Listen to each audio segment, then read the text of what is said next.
On peut pas prendre, c'est pas possible de prendre un peu d'avance. J'ai l'impression que cette saison, c'était l'occasion de prendre la première place de la Liga. Mais c'est pas possible. Tout ça grâce à un match nul face au Rayo Vallecano. Le débrief commence maintenant, chicos.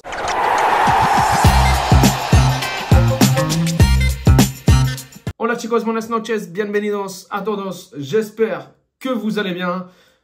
Les gars, on a eu un derby de quartier qui nous a donné rendez-vous, clairement, qui nous a donné rendez-vous. C'était un match très passionnant. Un match où on a vu encore une fois les difficultés du Real Madrid cette saison qui ont réapparu après 2-3 matchs. On était, on va dire, rassurément bien. On était rassurés au niveau de la défense.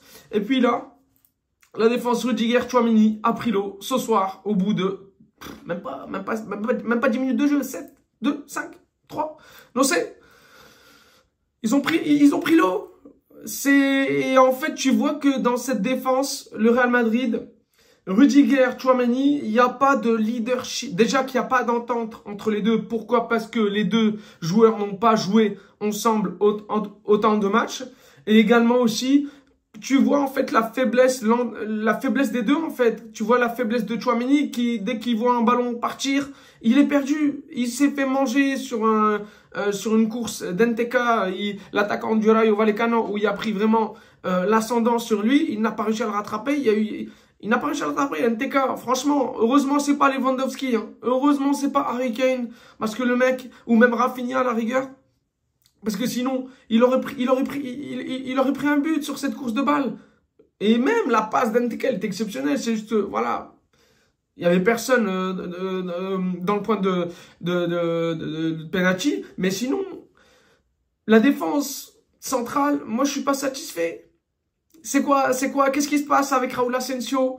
Qu'est-ce qui va pas? Parce que pour l'instant, il faisait de meilleures prestations que Aurélien Tchouaméni en tant que défenseur central. C'était l'occasion pour lui de montrer, de prouver. Il l'a prouvé, il l'a montré. Donc pourquoi Carlo Ancelotti ne le laisse pas? C'est quoi, RIP? C'est fini maintenant? Tchouaméni est revenu, RIP Raúl Asensio? RIP, on va plus le revoir en défenseur central? Rayo Vallecano, c'était une bonne chose de le voir. C'est bon, t'as mis Tchouaméni face à l'Atalanta. Ok, vale, non pasa nada. On peut le comprendre, on peut le concevoir. Mais même face à l'Atalanta, je pense que Raúl Asensio aurait fait un meilleur match que Aurélien Tchouaméni. Je le redis et je le redis. Là, c'est pas le problème. Le problème, c'est quoi? C'est que cette défense centrale, il n'y a pas de leadership entre les deux. Rudiger, il est pas là pour faire le Sergio Ramos, guider les défenseurs. Toi, va là-bas, le corner. Qu'est-ce qui se passe sur le corner d'El Calvo? El Calvo easy. Qu'est-ce qui se passe? Il se passe que, encore une fois, un joueur tout seul, le défenseur central du Rayo Vallecano, était tout seul. Et qui était avec lui? Lucas Vázquez. Comment un mec de 1m88 est tenu par un mec de 1m58? Vázquez, il peut rien faire. Et si tu vois qu'il y a un leader dans cette équipe, que ce soit en défense ou au milieu de terrain, il doit dire, mais lui, prenez-le. Rudiger et Tchouaméni, il n'y en avait aucun des deux qui était avec lui. Et le jeune, le défenseur, quand tu vois deux défenseurs centraux qui sont grands, c'est les deux autres défenseurs centraux du Real Madrid qui doivent être sur eux.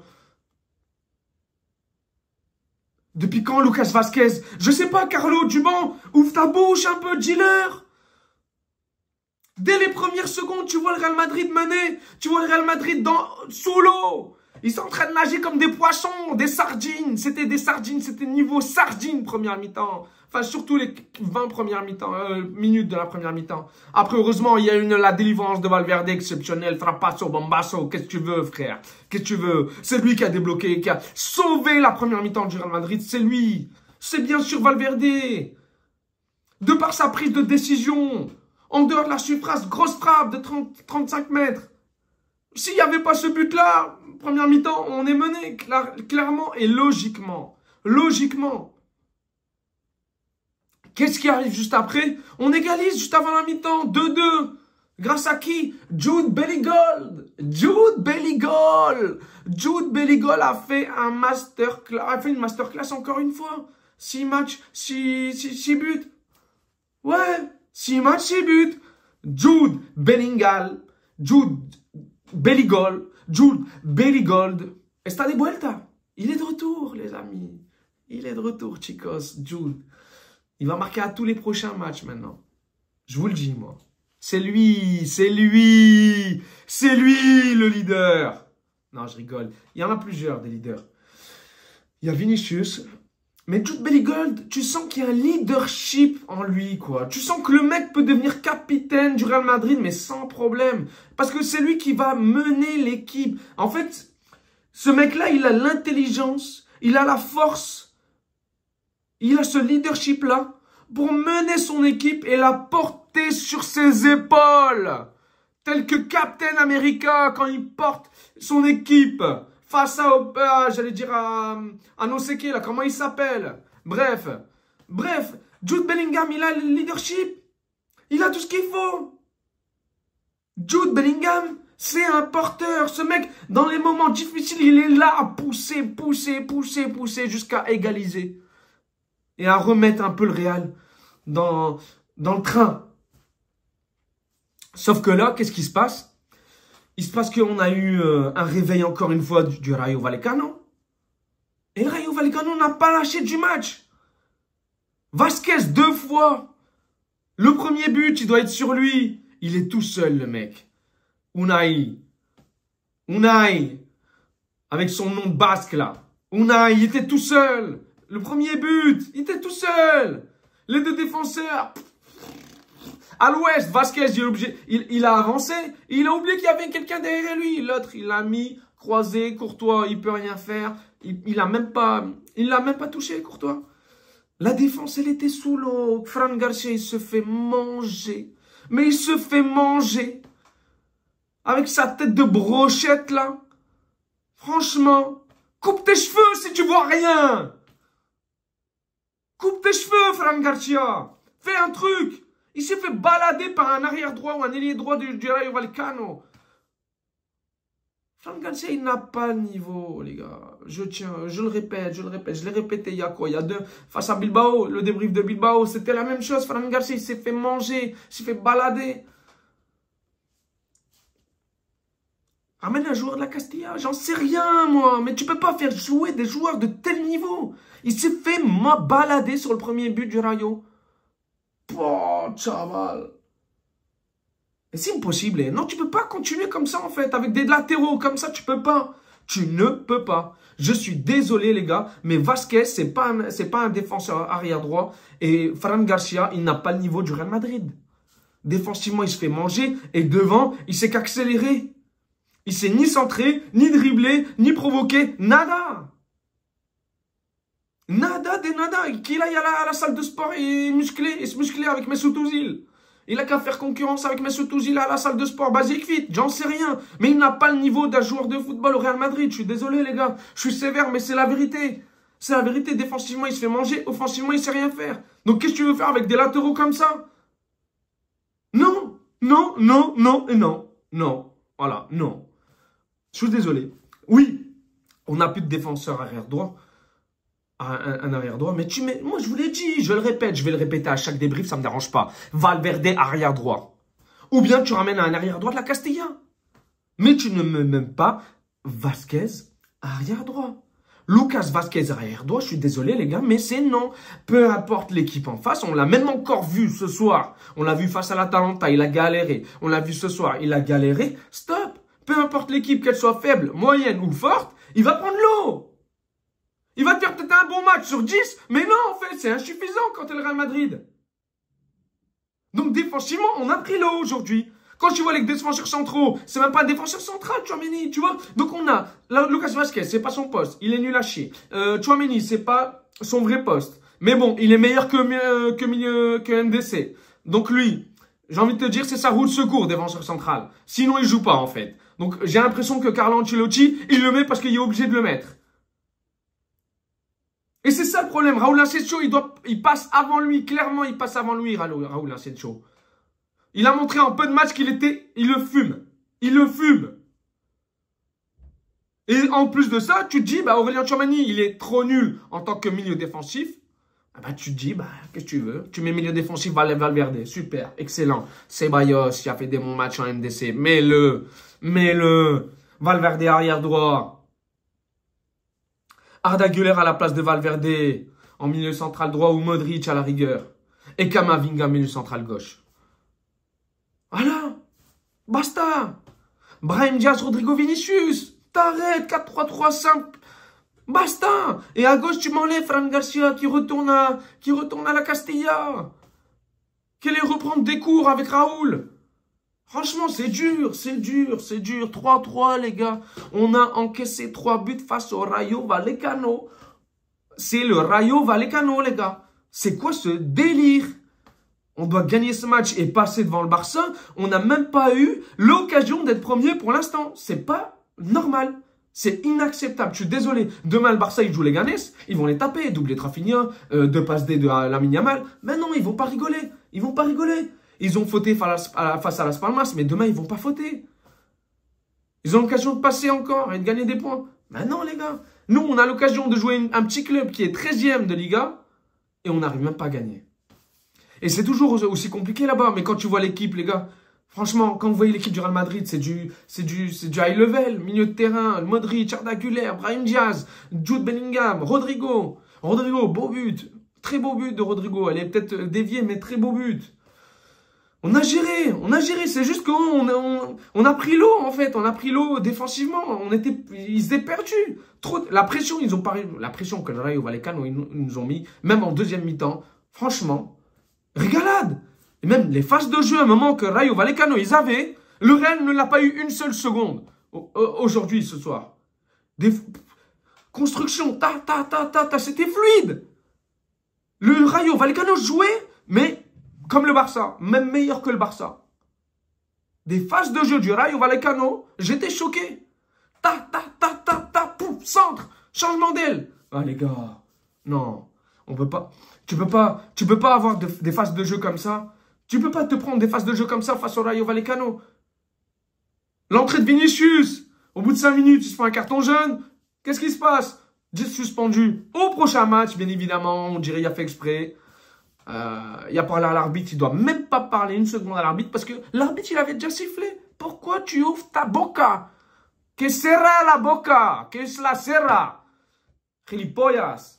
Non, sérieux, c'est un con. Il est con des fois.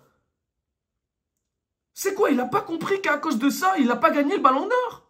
Il ne l'a pas encore compris ça. C'est son comportement. Et j'ai l'impression qu'il ne veut pas le changer. Il ne veut pas changer son comportement. Son entrée, bon, elle a peut-être apporté, mais à un moment, il tire du pied gauche, il aurait pu peut-être la mettre en retrait. Arda Güler, première mi-temps décevante. Bah, Arda Güler, j'ai eu du bon et du mauvais. À un moment, il doit la mettre sur le côté. Il tire sa frappe, elle est complètement au-dessus. Tel un rugbyman. Il doit la mettre sur le côté gauche. Il y avait peut-être moyen de construire. On était en quoi? À l'entrée de la surface. Il a tiré complètement raté. Arda Güler, mauvais match. Voilà. Conclusion, mauvais match. Il n'a pas apporté ce qu'il pouvait apporter. À un moment, il fait une belle passe à Lucas Vazquez. Lucas Vazquez, malheureusement, il pousse un peu trop sa balle. Mais là, normalement, s'il ne pousse pas trop sa balle, Lucas Vazquez, avant de la pousser, avant la dernière touche qu'il avait fait, il doit la mettre en retrait. Il y avait un joueur, il y avait Jude, il y avait Rodrigo aussi. On a eu des occasions, on les a ratées. Malheureusement, on doit finir ce type d'occasion qu'on a eu. On doit tuer le match. On a été nul défensivement. Courtois sur le 3e. Je suis désolé, mais il doit la toucher. Il doit la toucher. Le Calbo, là, Easy. Non, il ne doit pas la marquer, celle-là. Il était tout seul, encore une fois. Vous avez vu, sur les centres, on n'arrive pas. Sur les centres, corner, encore un but sur corner. On n'arrive pas. Sur les corners, c'est un problème. C'est vraiment problématique. Il faut corriger ça. C'est inacceptable quand tu as des grands joueurs défensivement. Enfin, centraux, je parle. Tu dois prendre les joueurs, je sais pas, ça me semble logique, quoi. On apprend ça à l'école. On apprend ça à l'école. Franchement, tu apprends ça à l'école en maths. Le prof de maths, il te dit quand il y a quelqu'un qui est là, et tu te mets là, 1 + 1 est égal à 2. Tu mets pas un grand avec un petit. Je sais pas, moi. Franchement, c'est une faute... c'est une faute bête. C'est une faute bête. Bref. Les changements ont fait du bien. Luka Modric, je l'ai pas... Il n'y a pas... Bon, après, bon, tu me diras, c'est Père Fouettard.